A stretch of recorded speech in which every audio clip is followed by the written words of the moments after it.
जिस जगह पर हम लोग वेट किया, तो वेट होने के बाद 4-5 घंटे जो भी हमारा टाइमिंग था, उस टाइमिंग के बाद वो लोग आए। गार्ड्स वगैरह उसके ऑलरेडी बैठे हुए थे, एक लकड़ी का चांद बना हुआ था बैठने का, उसके ऊपर वो बैठा। तो जबकि मुझे क्लियर मेरा टारगेट नज़र आ रहा है वहाँ पर, मैं चाहता तो हेड भी शॉट कर सकता था, लेकिन कहते हैं कि जब ग्राउंड पर हम लोग काम करते हैं तो पहली बार क्या होता है, धक धक होना शुरू हो जाता है सर, हार्ट बीट बढ़ना स्टार्ट।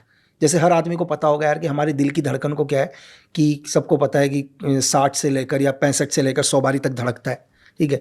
और एक आम आदमी लगभग 12 से लेकर 20 बार तक स्वस्थ आदमी सांस लेता है। अब उस टाइम क्या हो गया, हार्ट बीट भी बढ़ना स्टार्ट हो गया, सांस भी बढ़ना स्टार्ट हो गया। सांस को मैं कंट्रोल कर सकता हूँ सर, सांस को मैं रोक लूंगा 1 मिनट तक तो मेरी सांस नहीं चलेगी।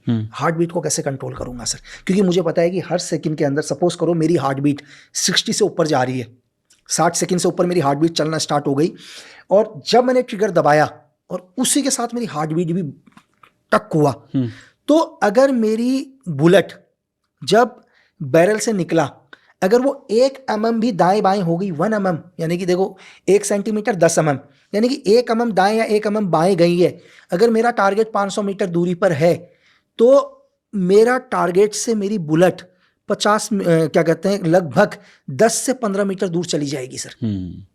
आप समझ रहे हैं, यहाँ तो 1 mm गया है, वहाँ 10 सेंटीमीटर 15 सेंटीमीटर दूर हो जाएगी। तो एक स्नैपर के लिए बहुत इंपॉर्टेंट थी कि जब भी आपका ट्रिगर प्रेस हो रहा हो, उस टाइम आपकी धड़कन ना चले सर, उस एक धड़कन से दूसरे धड़कन के बीच के गैप। तो is the long procedure training का। और यहाँ पर मुझे पता है कि हवा की स्पीड क्या है, 400 मीटर दूरी पर वो हवा की स्पीड नहीं होगी सर, हमारे को वहाँ की हवा की स्पीड को एनालाइज करना पड़ेगा वहाँ के पेड़ पत्तों को देखकर।